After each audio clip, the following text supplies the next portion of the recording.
The following podcast is a deep, shallow dive production. And you're going to love it. Okay, let's go. So I think there's been growing awareness for some time that there's a lot of bipartisan consensus about most of the policies of the U.S. government, like endless war, for example. And some people refer to it as the Uniparty. But people also forget that too. And so if you think about it as the left hand and right hand of the establishment, you'll have one of those hands create a problem intentionally. And then the opposing hand comes in and offers the solution. But the solution was always what the establishment wanted, but it's sold as a solution to a problem created by the other side. Whoa, sorry about that. I didn't mean to punch you at the end of that clip. That's funny. That was a clip I played on my Instagram and Facebook over the weekend, or maybe it was like on Friday. And when I create those little reels, I end it with this. It almost looks like a DSD stamp if you've ever seen any of my reels. And then I added that sound effect of like, how? That is kind of funny. Okay, anyway, hope you guys had a good weekend. Okay, so that was Whitney Webb in that initial clip. And, you know, Whitney Webb is somebody that I really do need to try to talk about more and maybe pull in some clips. You know, I've mentioned her before, I believe, probably in relation to either Jeffrey Epstein or Ian Carroll or maybe Joe Rogan. I don't remember. But anyway, she's like this. I mean, honestly, she's like this super nerdy girl that I don't even know where she lives, but man, she has unbelievable analysis on things.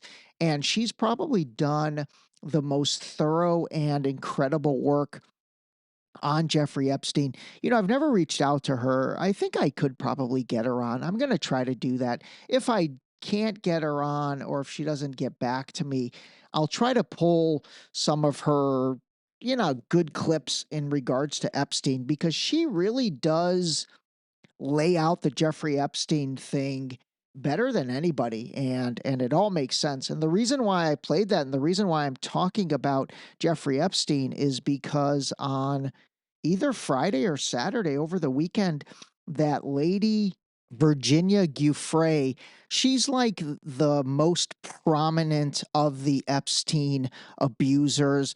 She's the one that a few weeks ago was driving in her car and then the car got hit by a bus and she was in the hospital, and she talked about how, I guess, she lost kidney function. And so, I mean, obviously gigantic conspiracy. Well, it's not even really a conspiracy. Oh my God, I hate even using that word. So she, quote unquote, committed suicide over the weekend. And I think it was either on Friday or Saturday. And, you know, again, I mean, this lady was probably the most prominent of the Epstein victims, and the Epstein, I guess that little group of ladies. She's the one that you see the picture of her and a young Prince Andrew.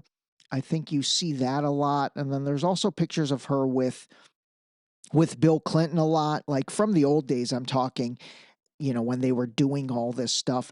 But she's definitely like the most prominent. And again, I mean, you know, they say she committed suicide. Now, honestly, I everybody and their mother came out and basically said this is just such nonsense.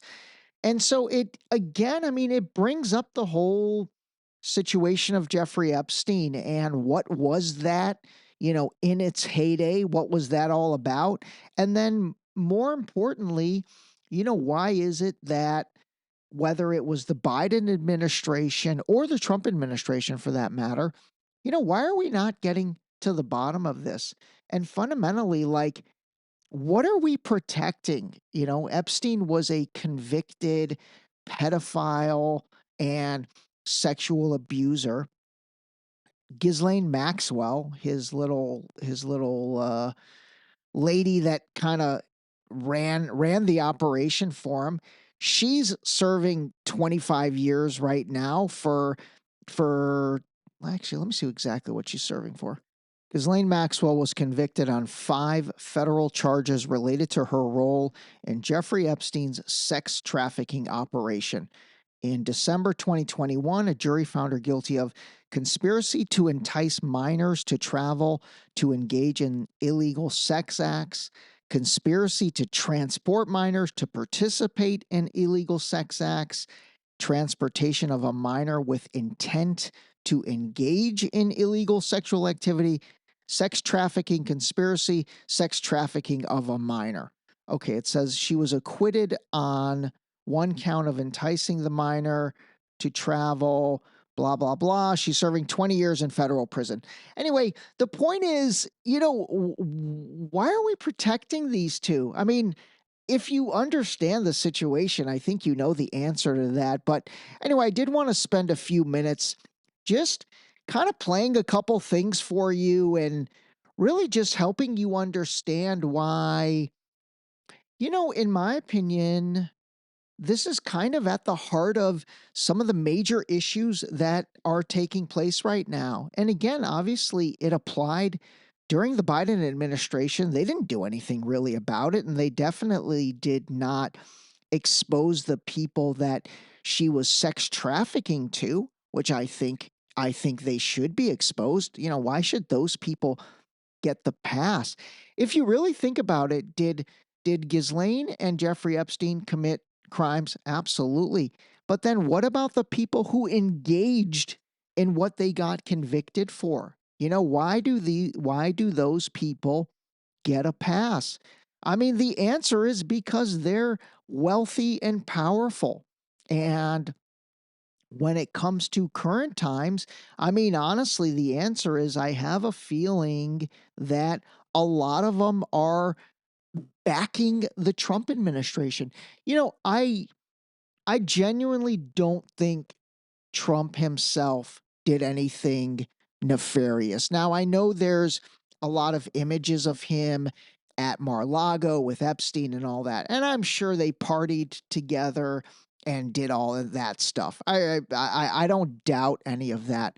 But the question is, did he do anything illegal and nefarious? I genuinely do not think he did. But at the same time, right now, more than anything, I think that the people that did, and I think I've talked about this before, I think they're part of his major support group right now. And that's why we're not really getting anything on it. Let me play a couple things for you. And I promise this will probably be the last time I talk about this unless, something major happens. All right, let's start off with a clip from Candace Owens where she was talking to the CIA whistleblower. What do you think about Jeffrey Epstein was a CIA Mossad asset that was recruited and was doing a blackmail operation. I think that's crystal clear. No question about it.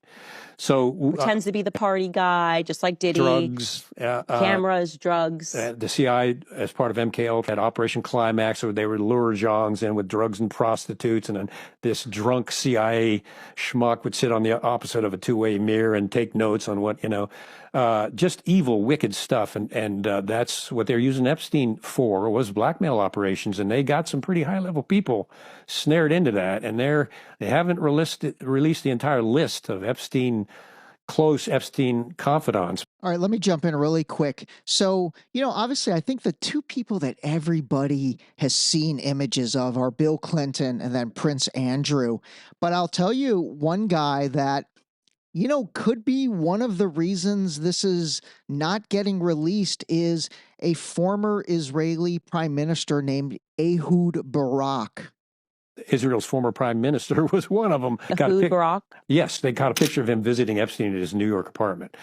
And he was well connected to Epstein, but that was all in secret. That is the intelligence part of Mossad. Now, in addition to getting a picture of Ehud Barak entering Epstein's apartment in New York, they have on the flight logs over the course of, I think it was 4 years, he traveled to that Epstein Island like 38 times.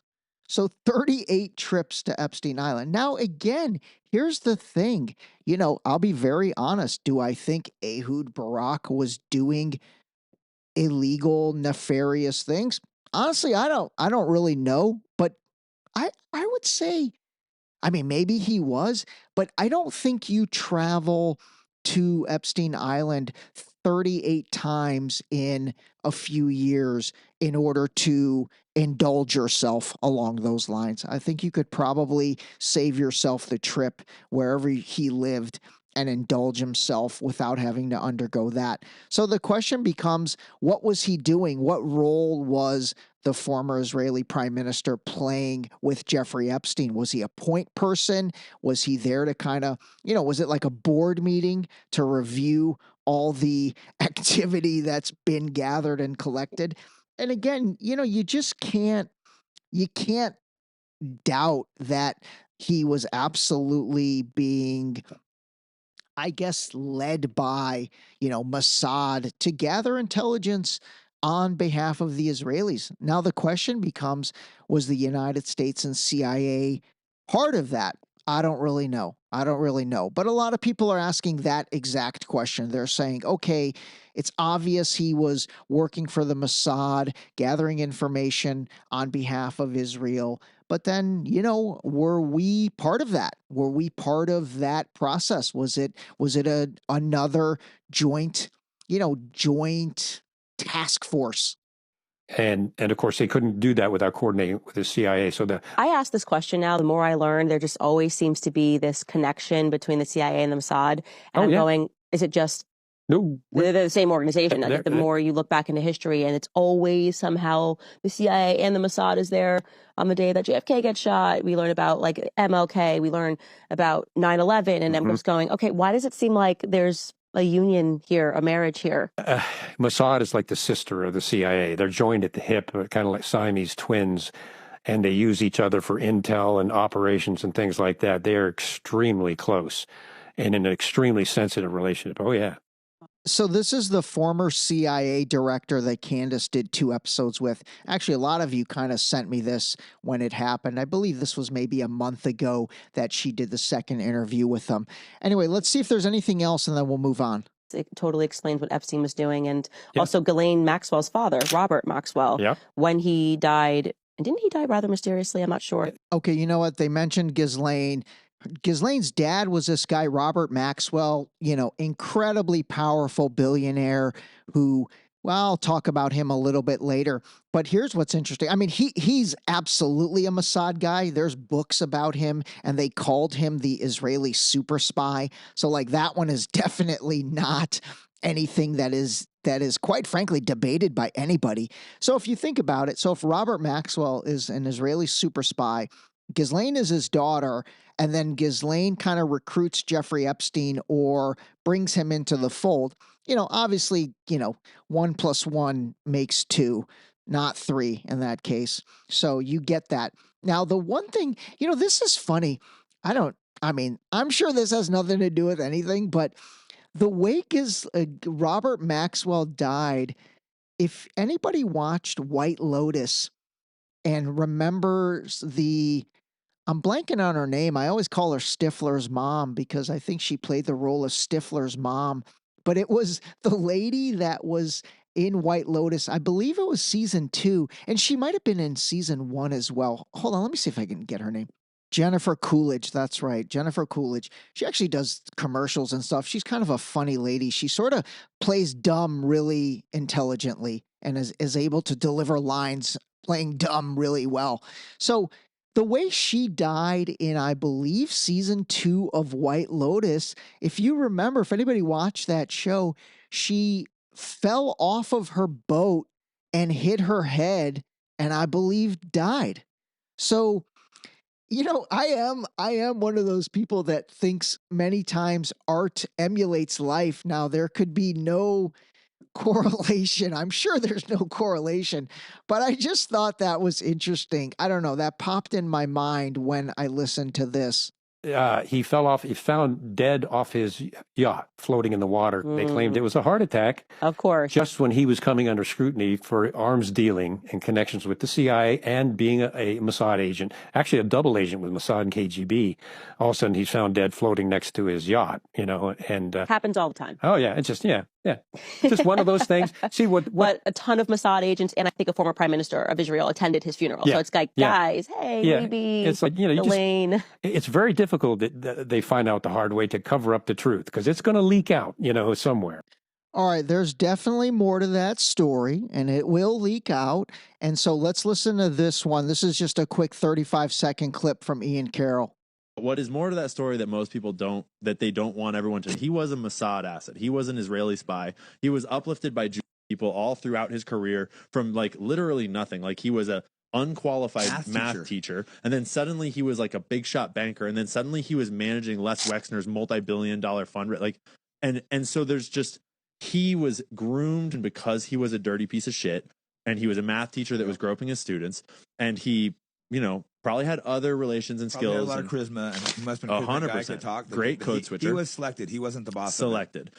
All right, so the key takeaway from that is I do think that. I think Jeffrey Epstein was selected, to play a role. Honestly, in many ways, probably similar to how Diddy might have been selected. Although I will say Diddy had talent. Diddy does have talent. I remember actually, I used to work for BMG Entertainment back in it was like 1998. And this was right when, 98, 99. This was right when Bad Boy Records was exploding. And, Diddy was the guy, and what's his face? Notorious B.I.G. He had Notorious B.I.G. And obviously there was all the controversy with Tupac and all that. But yeah, Bad Boy really jumped on the scene right around then, and I didn't have anything to do with him, but I remember being in New York actually, and my boss at the time was like, "Okay, why don't you go blah blah blah? We have to go meet with these guys. It's a new record label under Arista. It's called Bad Boy," and I was like, "Oh, wow, that's kind of a cool name." That's a true story. Anyway, so similar to Diddy, I think Epstein was selected, but again, I do think Diddy truly was talented in his craft of music production and being a hit factory for that genre.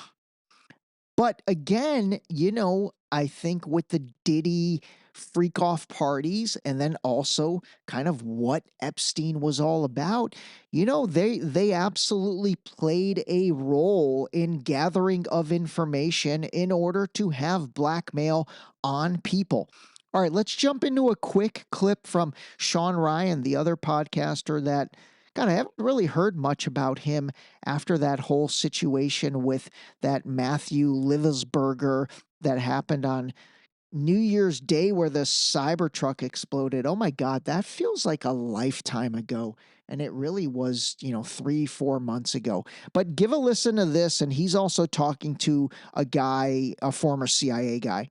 Were there hidden cameras at literally every property? Yes, we know about hidden cameras. The first glimpse of hidden cameras came when the Palm Beach Police Department executed the search warrant on Epstein's Palm Beach house in 2006. Now, Epstein had been warned that search warrant was getting executed, but he didn't get rid of all his hidden cameras because the Palm Beach Police Department found hidden cameras. In his New York digs, in that huge townhouse he had, there was an actual room with multiple monitors. There were guys, as in multiple men, looking at the monitors. That's a conspiracy right there. I mean, you've got guys sitting in this secret room looking at monitors. That shows that there's people colluding with Jeffrey Epstein as far as the blackmail. I mean, that's a smoking gun right there. Where do you think all this footage is now? Do you think it's with the FBI? Do you think it's with the CIA? It's either the FBI or the CIA, one or the other.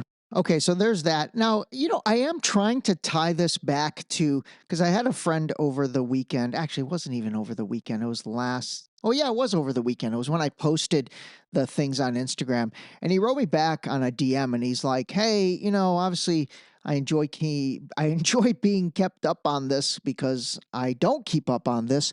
But why do I care about any of this stuff? Like what does this matter to me? And I said, well, honestly, it matters because I do think that, again, what is happening right now, and whether you see it or want to admit it or if it even matters to you is, again, I think that the Trump administration is not walking the walk on all the things it talked the talk on. And so, you have to then ask yourself, why is that?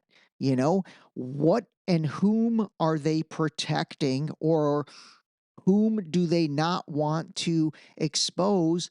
And then from there, the question becomes, how is this affecting policy? How is this affecting actions? You know, I've said this before and I'm going to say it again, and I'll play things for you later this week because I don't want this, Tuesday episode to get too long. But I'm telling you, man, there is a growing faction in the Republican Party, and then also a growing faction within the MAGA base that is pissed off, man. They are pissed off, and they do not think that Trump is putting America first. They really don't. And they're being pretty loud about it. So now the question becomes, does that noise matter to him? And can it get loud enough to matter? And one of the big things that is a sticking point is all of this Epstein stuff. I mean, here's an interview he did, and this was maybe 6 weeks ago, and I think it was with CNN. But give this a listen and listen to it for yourself and listen to his tone. Would you declassify the 9/11 files? Yeah. Would you declassify JFK files? Yeah. I did a lot of it. Would you declassify the Epstein files? Yeah, I would. All right. I guess I would. I think that less so because, you don't know. You don't want to affect people's lives if it's phony stuff in there, because there's a lot of phony stuff with that whole world. So obviously 9/11, yeah. JFK, yeah. I already did a bunch of them. Epstein files, yeah. I guess I would. I think that one you've got to be a little more.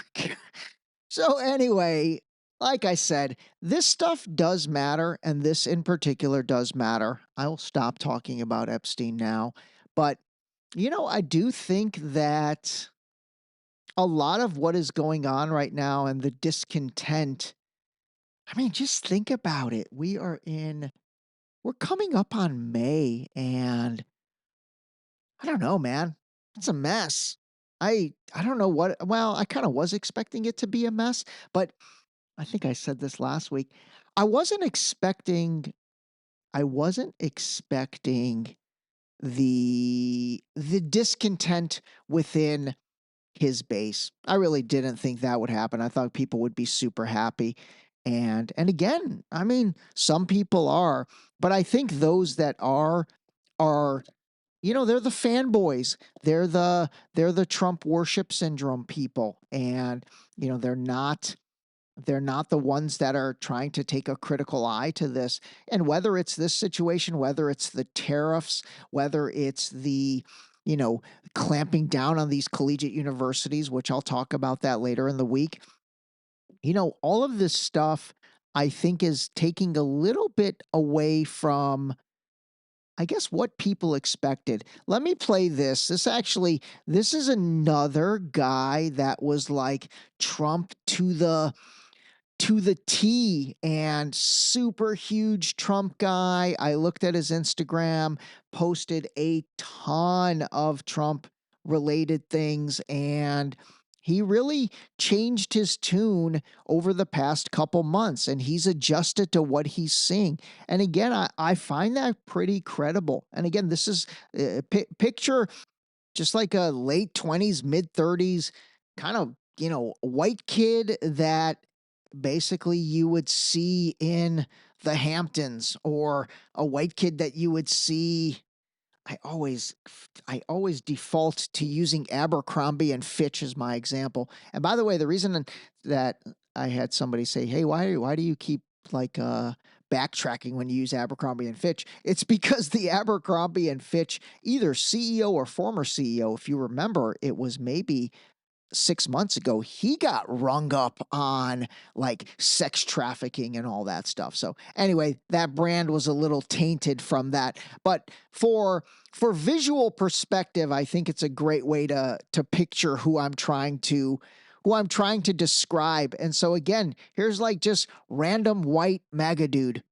You know what? Let me actually give him a proper introduction. His name is Ethan Levins. He's an independent political journalist. He has a cross by his image, so I am assuming he is a Christian. And let's give Ethan a listen. We're not getting mass deportations, we're not getting a border wall, we're not cutting any taxes, and we're not reducing our spending. We're actually increasing our spending. We're on pace for less deportations than Obama, and the border wall is never going to happen. Trump instead is focusing on stuff like anti-Semitism. He recently transported 1,000 DHS agents from their cases on child kidnapping and instead redirected them to combat online anti-Semitism. The priority in this administration isn't America first. It is clearly Israel first. Why is this? Is it because Trump was given $220 million by the Israeli lobby AIPAC? Is it because his daughter Ivanka converted to Judaism? Or is it because they got blackmail on him? Ethan, laying it out, man. Taking it, adding layers to it. I'd never thought about, I mean, obviously Ivanka is married to Jared Kushner, whose family is Jewish. So, there's that. So anyway, man, sometimes I don't even like talking about this stuff. I really don't, because I don't know. I don't like talking about groups in what's the word I'm looking for? I don't know. Like I don't want to try to do this with broad brush strokes.